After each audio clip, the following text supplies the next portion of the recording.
오늘 말씀의 제목은 은밀히 구제하라입니다. 여러분, 우리가 지금까지 마태복음 5장 말씀을 통해서 예수님께서 인생의 진정한 행복을 말씀하시는 8가지 복, 8복에 대해서 말씀을 들었습니다. 또 우리의 삶 속에서 이제 겪게 되는 5가지의 사건들, 이제 살인, 간음, 맹세, 또 보복, 또 원수 갚음, 어떤 이런 부분에서 이 바리새인 서기관들이 잘못된 가르침을 예수님이 교정해 주시는 말씀을 들었어요. 그리고 이제 6장으로 넘어왔는데 6장에 들어와서 예수님은 성도가, 또 주님의 제자가 마땅히 행해야 될 3가지의 의로운 그 행위에 대해서 말씀을 하고 계십니다. 자, 바로 구제와 기도와 금식이에요. 구제, 기도, 금식. 이게 우리가 마땅히 행해야 될 의로운 행위다라는 것인데, 이것은 예수님 당시에도 이 서기관 바리새인들 비롯해서 모든 그 유대인들이요, 정말로 열심을 다해서 행했던 의로운 행위들입니다. 그 가운데 이 종교 지도자는 타의 추종을 불허할 정도로 철저하게 행하던 것이 바로 구제, 기도, 금식이었다는 것이죠. 자, 그 첫 번째로 구제에 대해서 오늘은 좀 살펴보고자 합니다. 자, 구제가 무엇입니까? 구제란 가난하고 또 힘든 사람들, 그들이 환난을 만나거나 어려움을 당했을 때에 내가 가진 것을 이렇게 나눠주는 행위를 말하는 것이죠. 이 구제에 대해서는 신약 성경 야고보서에 잘 말씀이 되어져 있습니다. 야고보서 1장 27절 말씀을 들어보십시오. 하나님 아버지 앞에서 정결하고 더러움이 없는 경건은 곧 고아와 과부를 그 환난 중에 돌보고 또 자기를 지켜 새 속에 물들지 아니하는 그것이니라. 야고보 사도가 구제가 뭐라고 말하고 있냐면, 고아와 과부를 환난 중에 돌아봐야 된다.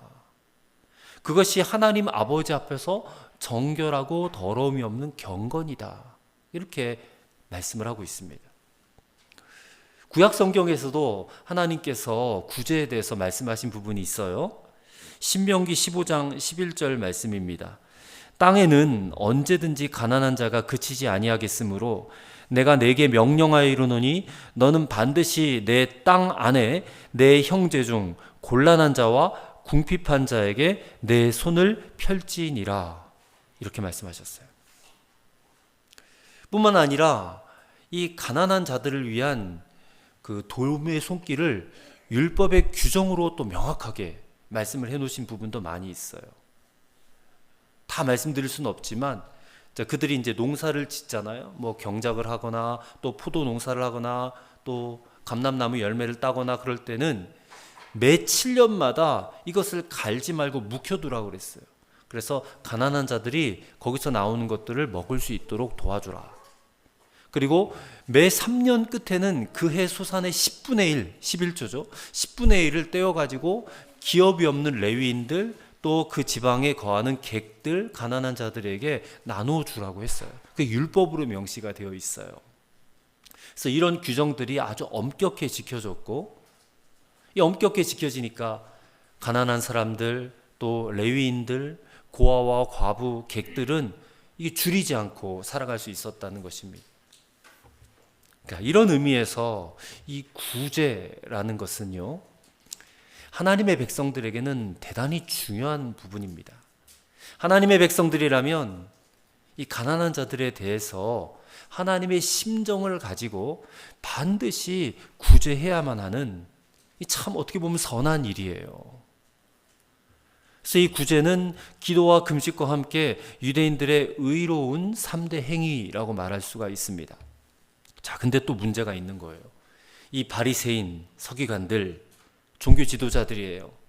이 사람들은 이 구제 행위, 이 선하고 아름다운 구제 행위를 통해서 자신들이 얼마나 의롭고 경건한가를 사람들에게 보여주고 싶었던 거예요. 인정받고 싶은 거예요. 칭찬받고 싶은 거예요. 그래서 오늘 본문 1절 말씀을 다시 보시면 예수님께서 그들에게 이렇게 일침을 놓으십니다. 1절, 사람에게 보이려고 그들 앞에서 너희 의를 행하지 않도록 주의하라 그랬어요. 사람에게 보이려고 너희의 그 아름다운 의로운 행위를 하지 말라는 거예요. 이것은 의를 행하는 동기가 어디에 있는가 하는 것이에요. 여러분, 우리가 의로운 행위를 할 때에, 선한 일을 할 때에 이것이 하나님 보시라고, 하나님께 영광을 돌리려고 하는 그런 목적으로 행한다면 뭐 아무런 문제가 없잖아요. 그런데 사람들이 보라고 하는 거, 내가 이렇게 의로운 행위를 하니까 당신 날 좀 봐주세요, 내가 이렇게 좋은 일을 하고 있지 않습니까? 이렇게 사람들로부터 인정받고 싶어서 하는 의가 되어서는 절대 안 된다라는 것입니다. 여러분, 우리가 이 신앙생활을 하고 있는데 이 신앙생활도 하나님 앞에 의로운 행위예요. 근데 이것이 마치 사람들에게 보여지는 쇼가 돼서는 안 돼요. 자, 우리가 선한 사마리아인의 비유를 잘 아는데 예를 한번 들어서 생각해 보십시다. 선한 사마리아인의 비유에서 한 사람이 유대인인데 강도를 만났어요. 그래서 강도에게 막 폭행을 당해서 거반 죽은 자처럼 되었어요. 쓰러져 있습니다. 근데 그 길을 지나가던 제사장 또 레위인, 이 사람들이 이 강도 만난 자를 힐끔 보고는 그냥 지나가 버렸어요. 도울 생각을 하지 않습니다. 물론 거기에는 다른 여러 가지 이유가 있겠지만 가장 주된 이유는 저는 이렇게 생각합니다. 아무도 쳐다보는 사람이 없기 때문에 지나갔을 거예요. 근데 이렇게 한번 가정해 봅시다. 이 강도 만난 사람이요, 이 산길을 지나던 길에 있는 것이 아니라 예루살렘 한복판에 주변에 사람들이 웅성웅성거리고 많이 있는 그런 상황에 이 강도 만난 자가 누워져 있다면 이 제사장과 레위인들이 과연 그를 지나갔을까? 그러지 않았을 거예요. 모르긴 해도 이 제사장들이고 레위인들이고요, 자신이 먼저 돕겠다고 막 야단 법석을 떨었을 거예요. 왜 그렇습니까? 사람들이 지켜보고 있으니까. 사람들이. 여러분, 이게 무엇을 말하겠습니까? 사람에게 보이려고 의를 행하는 모습이 얼마나 가증스러우냐는 거예요. 그렇게 해서는 안 된다는 거예요. 여러분, 신앙생활도 마찬가지입니다. 참된 신앙의 정말로 철저한 원칙은요, 오직 하나님 앞에서 하는 거예요. 하나님께 보이는 행위가 돼야 돼요. 즉, 하나님께서는 의를 행할 때에, 우리가 의로운 행위를 할 때에 우리 마음속의 동기를 먼저 보신다라는 것입니다. 이렇게 사람에게 보이기 위해서 의를 행하면 그 결과가 어떻게 됩니까? 1절 계속해서 보십시오. 그리하지 아니하면 하늘에 계신 너희 아버지께 상을 받지 못하느니라 그래요. 하나님에게 마땅히 돌아가야 될 영광을 자기가 중간에서 가로치고 말았으니 어찌 그들이 하나님께로부터 상 받기를 기대할 수가 있겠느냐, 그 얘기예요. 연말 연시 되면 이렇게 뭐 성금도 이제 기부도 많이 하고 그러지 않습니까? 참 아름다운 일이에요. 그러나 그 동기가 대부분 순수하지 못한 게 현실이에요. 결국에는 성금하고 기부하면 자신의 이름이 대문짝만하게 나지 않습니까? 좀 큰 금액을 하면 얼굴 사진까지 드러나요? 아, 내가 이런 사람이고 내가 이만큼 성금을 기부했어. 이것을 세상 사람들에게 알리고 자신의 의로운 행위를 만방에 알림으로써 박수를 받는 거예요. 야, 저 사람 대단해. 이렇듯 동기가 순수하지 못한 구제는 하나님께 상이 없대요. 뿐만 아니라 도리어 자신의 의를 드러내는 교만의 죄에 빠질 위험도 다분해요. 여러분, 헌금도 마찬가지입니다.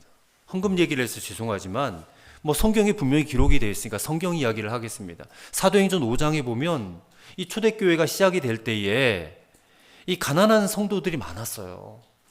그래서 초대교회 지도자였던 바나바라는 인물이 있는데 이 사람이 이 가난한 성도들을 돕기 위해서 순수한 마음으로, 순수한 동기로 자기의 밭을 팔아요. 그것을 팔아서 가난한 성도들에게 나눠주라고 사도들 발 앞에다 갖다 놨어요. 근데 이게 소문이 난 겁니다. 그래서 바나바가 인기를 얻게 되었어요. 성경을 분명히 보시죠. 바나바는 자기가 인기를 얻으려고 한 것이 아니에요. 정말 순수한 동기로 했는데 자기도 모르는 사이에 그게 다른 사람들에게 알려져서 바나바가 존귀함을 얻게 되었어요. 근데 그 모습을 옆에서 지켜보고 있던 아나니아와 삽비라라는 부부가 있었어요. 근데 이 사람들은 동기가 잘못됐어요. 순수하지 못했어요.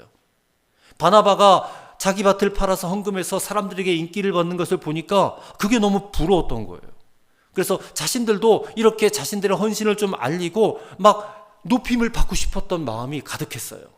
그래서 바나바가 한 것처럼 자기들도 가지고 있던 밭을 팔아요. 팔고 보니까 자기들 생각보다 이게 너무 많은 것 같아. 돈이 너무 많아. 그래서 아깝다는 생각이 드는 거예요. 그래서 이 밭을 팔 때에 누가 본 사람도 없고 하니 일부는 좀 감춰두고 일부만 가져와서 바치면서 이게 땅판 값의 전부입니다 하고 거짓말을 태어나게 합니다. 결국 그들이 베드로 앞에서 그 사실이 들통이 나면서 성령을 속였다라고 하는 책망과 함께 저주를 받고 죽임을 당하고 말았어요. 이 끔찍한 사건이 사도행전 5장에 기록이 되어 있단 말입니다. 그러니 여러분, 오늘날 저와 여러분이 하나님 앞에 드리는 헌금도요, 그 동기가 이게 사람들에게 보이기 위한 목적이라면 이게 안 하는 이만 못한 거예요. 오직 하나님만 위해서, 하나님만 바라보시라고 드려야지. 예수님께서는 계속해서 2절에 이렇게 지적을 하고 계십니다. 그러므로 구제할 때에 외식하는 자가 사람에게서 영광을 받으려고 회당과 거리에서 하는 것 같이 너희 앞에 나팔을 불지 말라 그래요. 자, 여기서 두 가지 이제 이야기를 드릴 건데, 먼저는 예수님께서 이 서기관과 바리새인들에게 외식하는 자라고 불렀어요. 외식하는 자. 이 외식이란 말은 밖에서 나가서 밥 사 먹는 그런 외식이 아니고, 이 외식이란 말은 처음에는 웅변가라는 뜻을 가지고 있었는데, 이게 뜻이 조금 더 변해서 나중에는 가면을 쓰고 연극하는 배우라는 뜻을 가지게 되었어요. 배우라는 뜻입니다. 배우. 그럼 배우가 누굽니까? 우리 텔레비전 틀면 배우들 많이 나오잖아요. 이 배우가 그 드라마나 영화 속에서 자기의 삶을 사는 거예요? 아니잖아요. 그 극본에 있는 인물을 사는 거잖아요. 자신의 삶이 아니라 다른 사람의 삶을 지금 흉내내는 게 배우잖아요. 그다음 외식이 무엇입니까? 외식은 자신의 본래의 모습은 싹 감추고요, 좀 그럴듯한 다른 이의 모습으로 보여지게끔 포장하는 것을 말하는 거예요. 그게 외식이에요, 외식. 근데 이 서기관과 바리새인들이요, 이 아름다운 구제 행위를 마치 연극하는 것처럼 자신을 포장시켰다는 거예요. 외식했다는 거예요. 그래서 그들이 구제는 하긴 했는데, 가난한 사람을 돕기는 도왔는데, 이게 정말 그 사람을 불쌍히 여겨서 도와주려고 하는 것이 아니라 오히려 내가 그 행위를 함으로써 내가 이만큼 이만큼 경건한 사람, 이만큼 대단한 사람이라고 하는 영광과 박수를 받으려고 했다는 거예요. 그러니 이 사람의 행위가 얼마나 외식적이었냐는 거예요. 게다가 그들은 회당과 거리에서 나팔을 불었다 그랬어요. 나팔. 실제 나팔을 불었는지, 근데 저는 이게 좀 은유적인 표현이라고 생각을 해요. 이 회당과 거리는 사람들이 많이 붐비는 곳 아닙니까? 근데 거기서 나팔을 불었는데, 나팔을 분다는 것은 사람의 이목을 끌기 위한 행동 아니에요? 사람의 이목을. 구제를 하면서 자기를 좀 봐달라는 마음으로 나팔을 불어요. 기왕이면 가난한 사람들이 많이 모인 곳, 많은 군중들이 보는 곳, 그 앞에서 구제 행위를 했다는 거예요. 그들의 구제의 동기는 뭐예요? 자기 홍보예요. 자기 PR. 내가 이렇게 구제했다. 근데 당시 기록에 의하면요, 이 회당과 성전에 아주 구석진 곳에 작은 방이 하나 있대요. 근데 그 방이 구제를 위한 방이었다고 합니다. 다른 표현으로는 침묵자의 방이라고 불리던 곳인데, 그 방에는요, 들어가는 입구가 양쪽으로 나 있대요. 그러니까 구제를 하는 사람이 들어오는 입구와 구제를 받는 사람이 들어오는 입구가 서로 달랐다고 합니다. 그래서 구제하는 사람은 조용히 그곳에 들어가서 자기가 가지고 온 것을 자유롭게 두고 돌아올 수 있는 거예요. 그리고 구제를 받는 사람도 다른 쪽으로 들어가서 자기가 필요한 것이 있으면 들고 나올 수 있도록 되어 있대요. 그러니 구제하는 사람도 누군지 모르고 구제받는 사람도 누구인지 모른 채 은밀하게 구제할 수 있도록 그렇게 조치를 해놓은 거예요.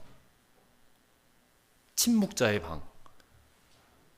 이렇게 얼마든지 은밀하게 구제할 수 있게 해놨는데 이 바리새인 서기관들은 그렇게 하지 않고 어떻게 해요? 회당과 거리를 두루 다니면서 막 나팔을 불면서 공개적으로 내가 이렇게 구제한다라는 이것을 막 좋아했다는 거예요.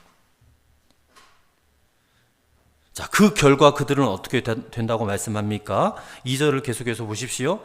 진실로 너희에게 이르노니 그들은 자기 상을 이미 받았느니라.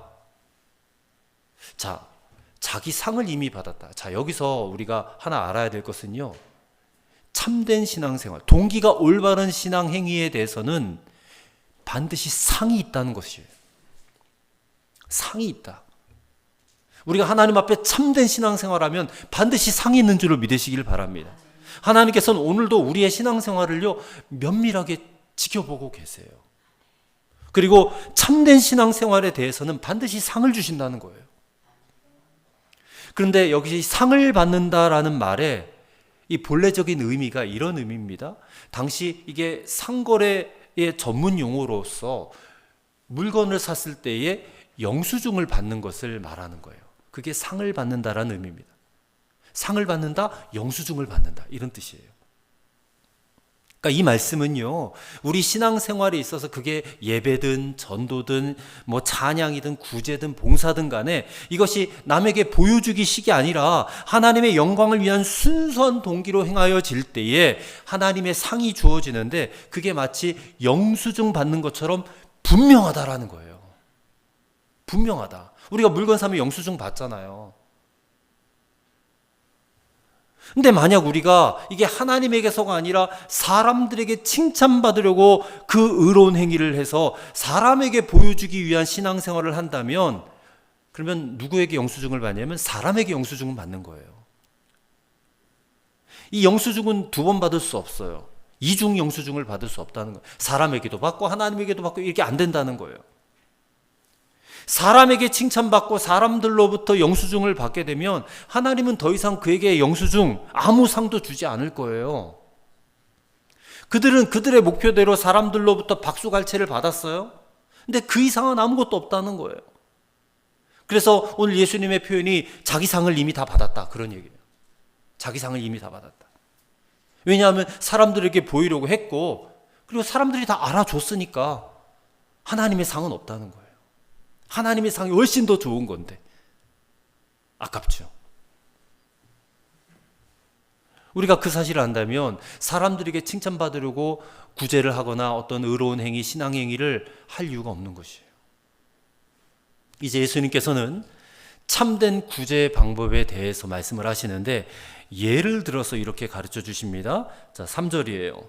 너는 구제할 때에 오른손이 하는 것을 왼손이 모르게 하라는 겁니다. 자, 오른손이 하는 것을 왼손이 모르게 하라. 아니, 오른손도 내 손이고 왼손도 내 손인데 이 오른손이 하는 것을 왼손이 어떻게 모를 수가 있어요? 둘 다 내 손인데. 그렇다면 이게 도대체 무슨 뜻일까요? 주님께서 이 오른손이 하는 것을 왼손이 모르게 하라는 이 말의 의미가 과연 무슨 말인가?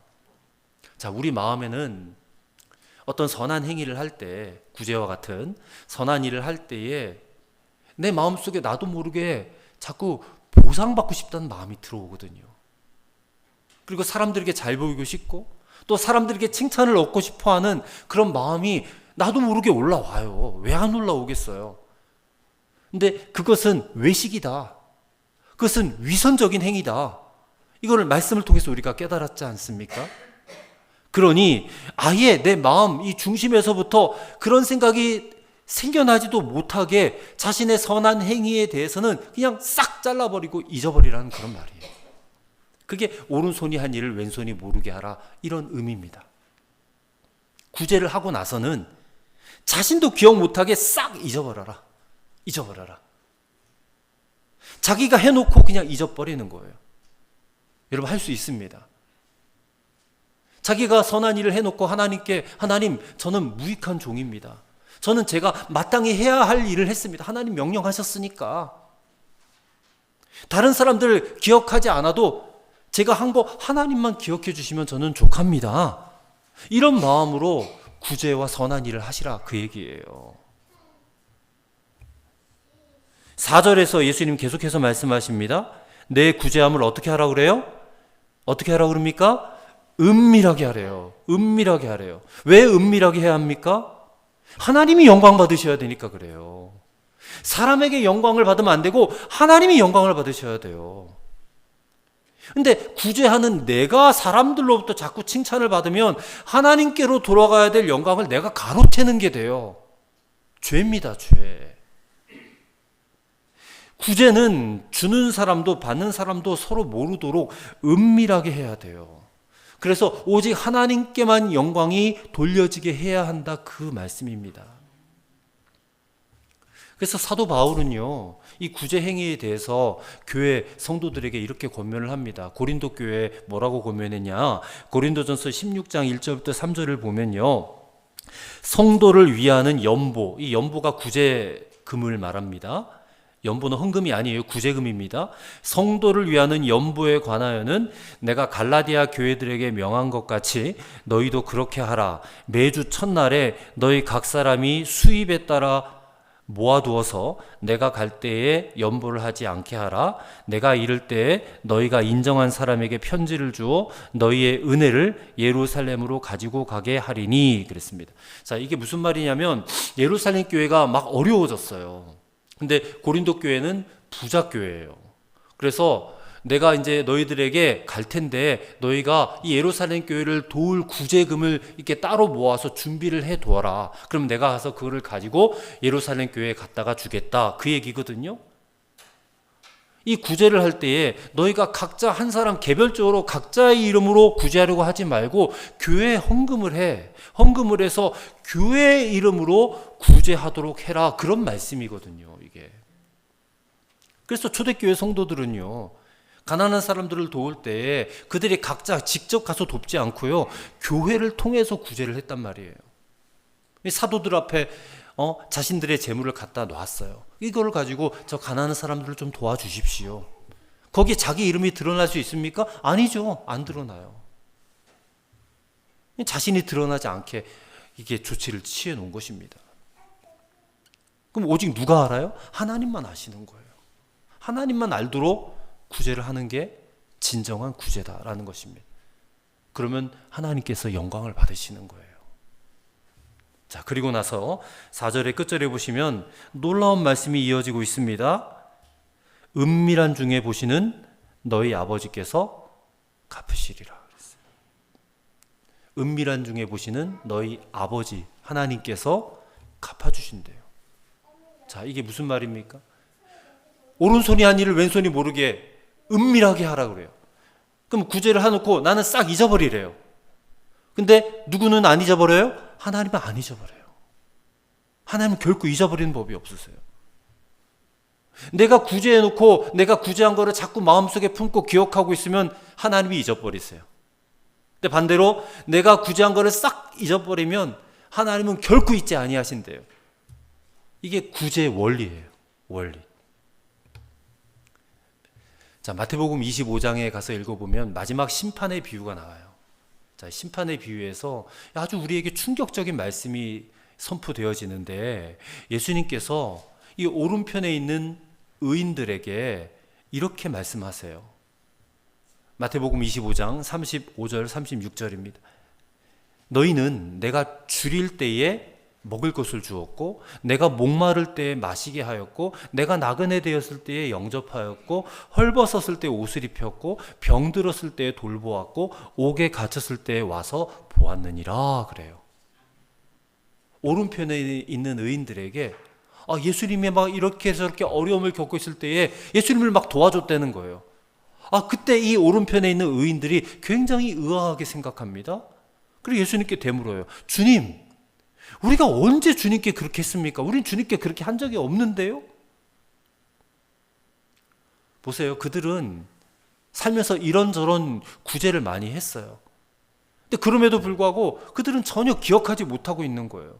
왜 그렇습니까? 이게 은밀하게 했기 때문에 그래요. 오른손이 한 일을 왼손이 모르게 했기 때문에 그래요. 근데 예수님은 잊지 않으시고 그들에게 이렇게 말씀하시는 거예요. 마태복음 25장 40절입니다. 너희가 여기 내 형제 중에 지극히 작은 자 하나에게 한 것이 곧 내게 한 것이니라 그래요. 지극히 가난하고 작고 연약한 고아와 과부와 나그네와 객과 같은 사람들에게 자신의 것을 조금 나눠줬어요. 그리고 그건 싹 잊어버렸어요. 근데 주님은 다 기억하시고, 야, 그거 그 사람들에게 했지만 그거 나한테 한 거야. 그 내가 한 걸로, 나한테 한 걸로 내가 받을게. 이런 말씀이거든요. 그러면서 예수님은 그 오른편에 있는 의인들에게 영원한 아버지의 나라를 상속해 하시고 그 영원한 생명에 들어가도록 이끌어 가셨는 거예요.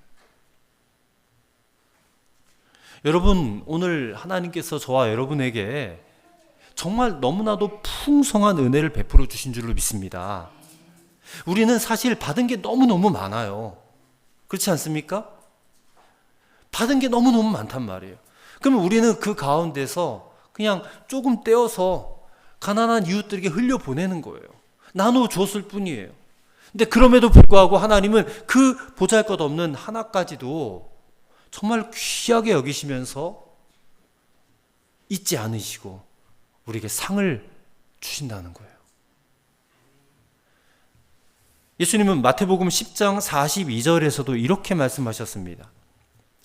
이 작은 자 중 하나에게 냉수 한 그릇이라도 주는 자는 내가 진실로 너희에게 이르노니 그 사람이 결단코 상을 잃지 아니하리라 하시니라 했습니다. 자, 냉수 한 그릇, 더운 여름철에 그냥 시원한 물 한 그릇, 이거 보잘것 없는 거잖아요. 그리고 마음만 먹으면 누구나 다 할 수 있는 거잖아요. 근데 지극히 작은 자 한 사람, 길 가는 사람, 목마른 사람, 그 사람에게 베푼 이 보잘것없는 냉수 한 그릇도요, 예수님께서는 다 기억하신대요. 그리고 그것을 당신에게 베푸신 것으로 여기시겠대요. 그리고요, 상을 베푸시겠대요. 상을 베푸시겠대요. 여러분, 우리가 안 할 이유가 없잖아요. 그렇지 않습니까? 구제를 안 할 이유가 없지 않습니까? 주님이 다 기억하시고 상을 주시고 갚아주신 되는데, 여러분, 오늘 우리가 구제를 하려면 당연히 돈이 들어가죠. 구제는 대가 바라지 않는 아무 조건 없이 베푸는 그냥 사랑이에요. 그렇기 때문에 구제를 하면 할수록 나한테는 자꾸 마이너스죠. 내 돈이 빠져나가니까 물질적으로 우리는 손해를 봐요. 근데 성경은 뭐라고 그래요? 우리가 그렇게 기꺼이 손해를 보면 아버지께서 어떻게 하신다고 그래요? 갚아주신대요. 믿으십니까? 갚아주시면 믿으시기 바랍니다. 근데 하나님이 갚아주실 때는 조건이 하나 있어요. 은밀히 하라는 겁니다. 은밀히 하라. 그러면 하나님이 갚아주시는데, 다른 성경에 보니까 풍족하게 갚아주신대요.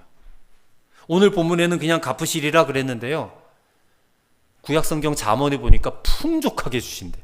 자, 잠언 11장 24, 25, 이거는 꼭 찾아보셔요. 지금 구약성경 잠언 11장 24, 25절입니다. 구약성경 922쪽에 있는 잠언 11장 24절, 25절, 923쪽에 있네요. 우리 다 함께 한 목소리로 같이 읽어보도록 하겠습니다. 흩어 구제하여도 더욱 부하게 되는 일이 있나니 과도히 아껴도 가난하게 될 뿐이니라. 구제를 좋아하는 자는 풍족하여질 것이요 남을 윤택하게 하는 자는 자기도 윤택하여지리라. 아멘. 정말 아멘 아닙니까? 또 잠언 28장 27절도 찾아보세요.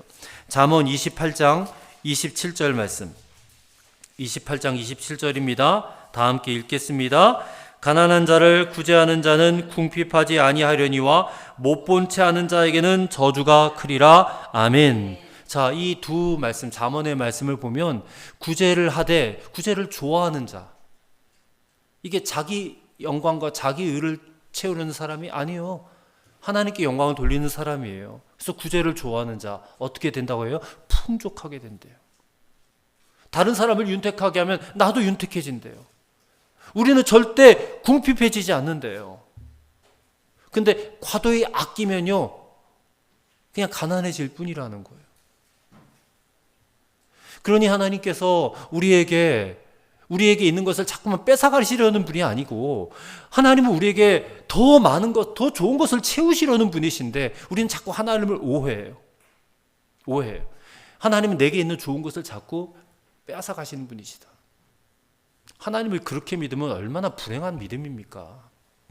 하나님은 이 세상 모든 만물이 다 하나님의 건데, 그리고 우리가 이렇게 진정한 그리스도인의 삶을 살면 자기 의를 드러내지 않고 하나님의 영광을 돌리기 위한 그런 신앙의 행위를 하게 되면 하나님은 너무너무 기뻐하시고 우리가 상을 주시고 우리가 베푼 것, 나눈 것 그 이상 풍족하게 채우신다고 말씀하시는데, 이런 하나님을 진정으로 믿고 여러분 구제에 힘쓰시게 되기를 바랍니다.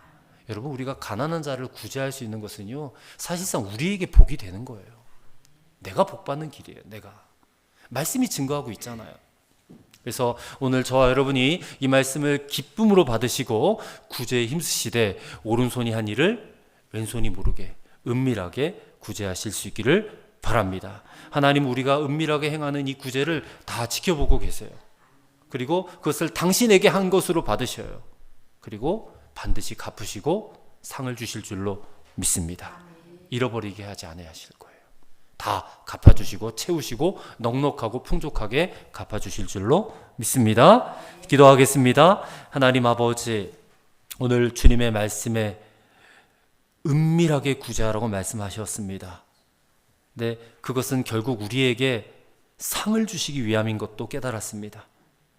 내게 허락하신 재물, 물질, 나와 내 가족들만을 위해 쓰지 말고 환난을 당하여 어려운 이웃들을 향하여 조금이라도 손을 뻗을 수 있는 그런 마음의 넉넉함이 우리에게 있게 하옵소서.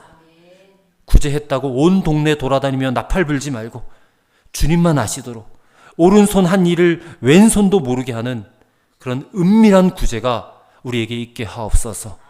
하늘아버지께서 다 지켜보고 계시고 우리에게 갚아주시되 풍족하게 갚아주실 것을 믿습니다.